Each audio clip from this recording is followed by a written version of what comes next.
guys, welcome back to the channel. So in today's episode we're going to be doing cable restraints for coyotes in southwestern PA, and I'm going to show you 3 catches in this episode. I've done it before, but I would title this episode The Good, the Bad, the Ugly. I have a perfect catch on one. I have one that gets caught in a weird way. I'll show you that. And then I have one get caught and breaks out. This will be, if you followed this channel for a while, this will be the second coyote that I've had bust out of a cable restraint right in front of me. It was a whole just hot mess. I had a bunch of things go wrong in that situation. I'll explain all of that at the end of the video, but I just kind of want you to know what you're in for. So this one's going to be a wild one. This is probably, in my opinion, I had some of the craziest things happen to me ever on the line within a 4 or 5 day span. So let's get into it. This thing's hip caught, so I'm going to get it shot, but got ourselves a kite.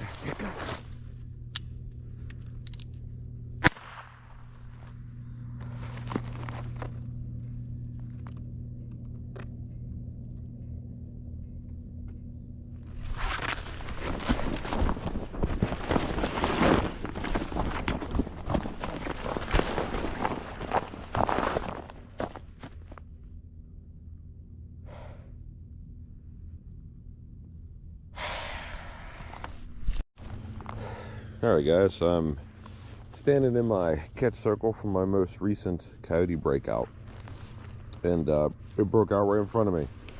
He broke out and ran through this stuff here. I had my gun out, wanted to go take a shot. I, no joke, had a misfired 22 shell, which happens sometimes, and recocked, reshot, but by that point he had gotten over there and was running downhill and probably never to be seen again. This is what happened. I'll show you.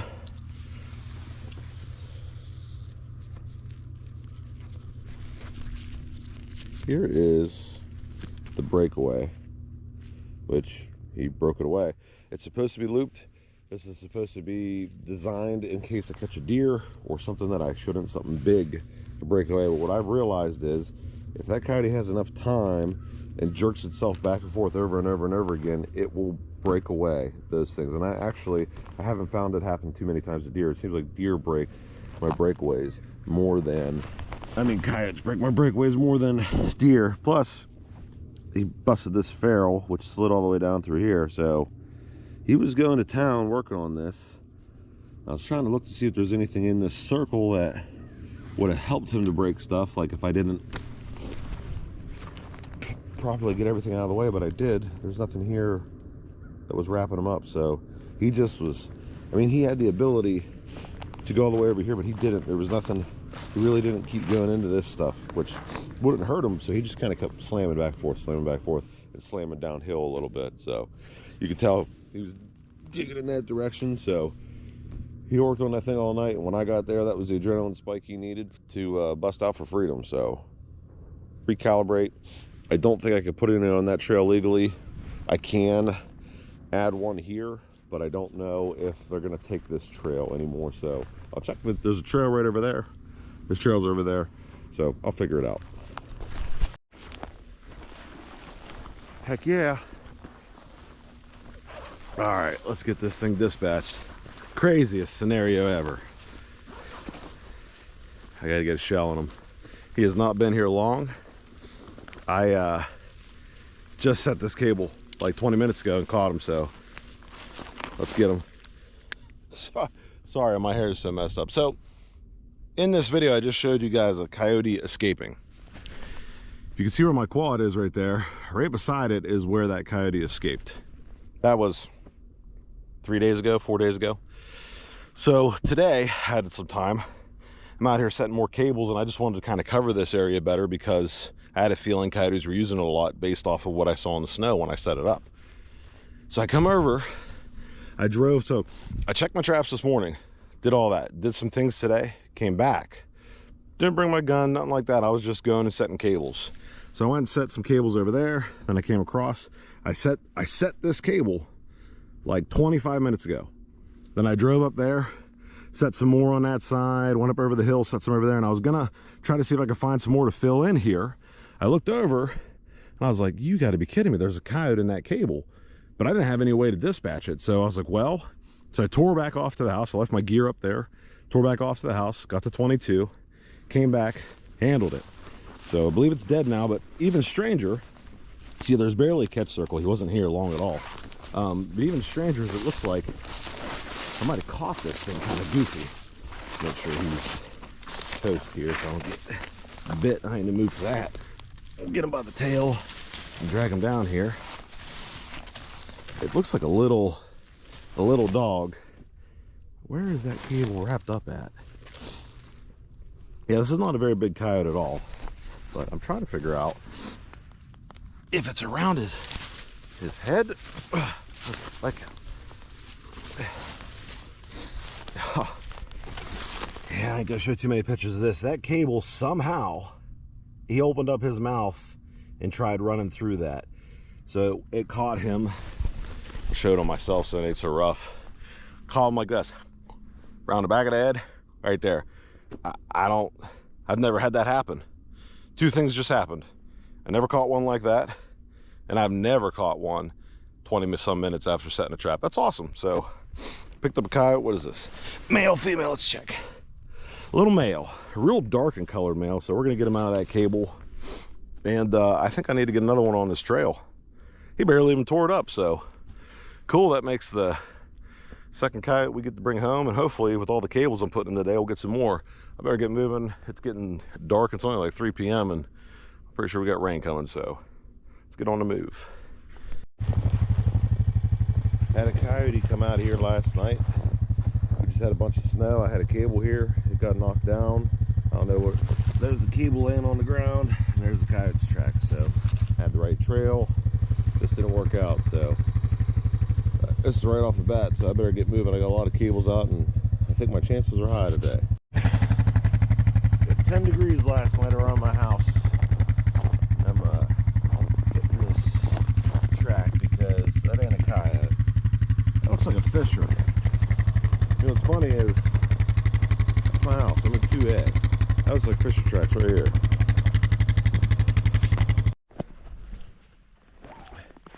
Alright, I got my dispatcher ready. We got a coyote over here. See how he was caught? Walk with my gun out. So this is coyote number 4.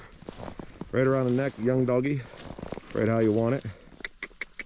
Let's get it taken care of. Alright, I've had so many coyotes escape from cables. I know that my footage of coyotes and cables has not been good lately. Because honestly, I'm sick of them getting out. So my camera wants to keep dying on me, so I'm going to do little clips here just to kind of show you. Appears to be a good catch, exactly the way that you want it, right around the neck. Let's see if it's a male or it's a little male. It's actually a really small male. I don't know if, I mean, it is late February, so yeah, they are pretty rough. So I've never had that much wild stuff happen to me in a span. Now, I'm a hobby trapper. I don't trap a whole bunch. I don't do long lines or anything like that. Let me just show you what a breakaway is. We'll get this thing close. The breakaway on a cable restraint is this piece right here. Now this piece is designed to break. I can't remember the exact poundage, but it is designed to break. It's if you catch a deer, if you catch a black bear, if you catch something big that you're not supposed to catch, it's supposed to be able to break. Also, you have a deer stop. So when you're closing this thing, it gets to this point and it can't get any smaller. That's if an animal steps into this, it should be able to get out. And I've had it happen a lot. I have my cable set up on a trail.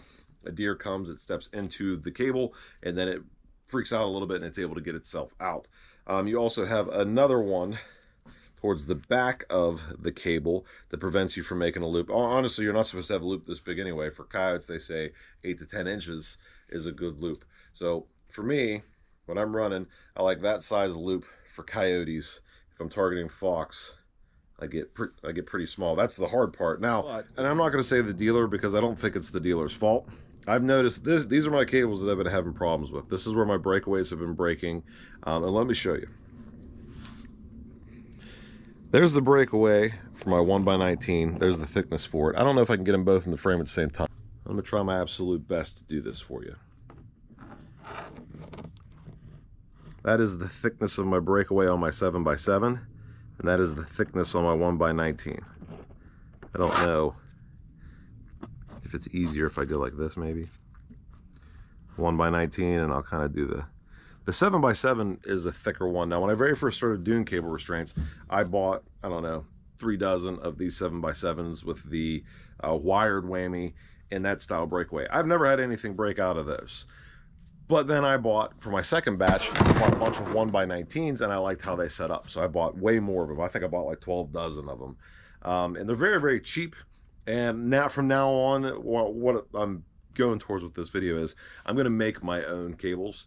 And it'll be PA compliant. I'll make sure they're of the law. But I just don't want those breakaway situations to keep happening.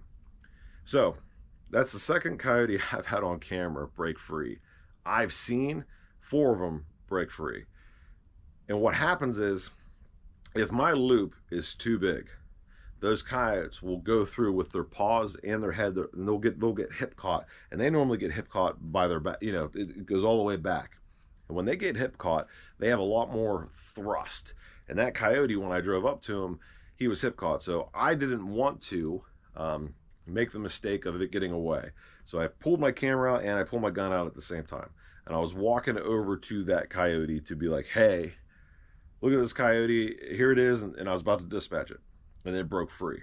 When I pulled up my gun to shoot, I was right on it. When he broke free, he didn't really run down a trail. He kind of ran into some brush, and he was hung up. And I picked up my gun. I had a very good shot, and when I squeezed, my gun misfired. I recocked, shot again. I've had problems with my gun in that situation, and I had problems with my cable restraint. So moving forward, I think I do like the 1x19 cable style better, but I would like to have that thicker breakaway on my 7x7s, because I've had deer get caught and they don't get themselves out. They won't break the breakaway. It's normally a smaller deer. But then if I have a coyote that gets hip caught or any other kind of situation like that happens, they almost always seem to break away. Over the years, I've been using these cables for 3 years. And every year I have something happen. Either one breaks free. Now, the very first one I had on video, it was the split ring, which I have since stopped using on my cable restraints. This is a split ring. Pretty much like a keychain. That split ring just got accordioned open. It got pulled open, and that coyote escaped. I forget what episode that is. It's maybe season 2. Go check that out. So now I use these. These work great. I've never had any issues with them. Just make sure you got that tightened in there. That seems to work great. But I've had that happen way too many times. I've had 2 other times that I didn't get it on camera that I've drove into a field and I've seen a coyote hopping around and it has busted the breakaway before I got to it. One of them I know was hip caught because I actually flew my drone and seen the coyote, and I could tell just by the way it was moving that it was hip caught. The other one was caught right around the neck and it broke the breakaway. And I don't know how it did it. Don't know if it was a big coyote. I never really got close to it to see. But I'm definitely going to make these changes moving forward. So trapping season this year for me was kind of up and down. I had some good catches. I didn't break any records so far in my land trapping at all. I went after mink for a while and I didn't catch any mink. I didn't even attempt to catch any muskrat. Beaver trapping's coming up. That's actually, I'm out here at the shed getting ready to do that. I'm just getting some stuff set up for this weekend coming up when I have time to go set those traps. I got a lot of beaver locations lined up, so that should be fun. But overall, I mainly sunk a lot of time into fisher trapping this year, and that was a 21-day span where not much happened for me. If you want, go watch that episode. I think it's just called Fisher Trapping Season. I didn't catch a fisher. And since I sunk so much time into that, one, that was 21 days that I wasn't running my normal cable restraint line, or I wasn't even trying to catch bobcats. I was just focused on getting that fisher. And since I didn't get it, that was 21 days where I really didn't catch much of anything. And then afterwards, I was pretty bummed out. I worked hard to catch that fisher, and it took me, I dragged my feet for a while to finally get these cable restraints out. So I'm happy with the amount of time that I had them running, what I caught. To make it a little bit more interesting, when this video is all done, I had 2 more days left of trapping season, and I ended up making a catch. And I'm going to save it for next year because it seems like trapping videos don't do as well. Around February, my viewership really drops. So I'm going to save this one for next year. I'll tell you what it is. Mark J. Larson, if you've made it to this part of the video, you're going to be jealous. But I caught a huge bobcat in a cable restraint. And the season's over, so I'm to the point where I got to let it go. It ended up getting out of the cable by itself. I'll make a whole episode for it. I'll show a little bit of it at the end of this video just so you can kind of see it. But next year, I'll have the whole episode of that out so people will actually see it. I just want to thank you guys so much for the continued viewership of this channel, for subscribing, for liking, for commenting. I'm not in this for the money, and I don't know if there ever will be money when it comes to trapping on YouTube. But so far, I've made a lot of really good friends. I've learned a lot, and I'm excited to continue to grow with other trappers around this nation. We're a small group, and we need to be united. So I just thank you so much for watching again. God bless, tight chains, and I'll see you in the next one. It's chewing on the cable right now, which is no big deal. I imagine it's hip caught, but anyway, yeah. Get a good picture, then I'll run back to the house, grab the catch pole, and see if we can't figure out a way to get this thing free.